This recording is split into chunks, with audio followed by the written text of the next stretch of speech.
Okay, Not go. a speck of flavor or seasoning nowhere.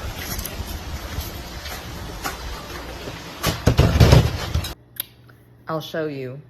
2 tablespoons Old Bay seasoning, 2 tablespoons Cajun seasoning, 2 tablespoons lemon pepper, 1 tablespoon paprika, 1 or 2 tablespoons of cayenne powder, 1 tablespoon of brown sugar, 4 bulbs worth of chopped garlic, 4 sticks of unsalted and 4 sticks of unsalted, 5 lemon juice, 3 to 4 pounds of shrimp.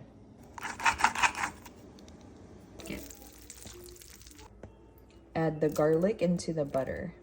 Add the seasoning. All the goodness mixed together.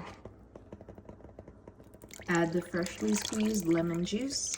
Place the shrimp into the mixture and make sure it doesn't overcook. Mix all the goodness together.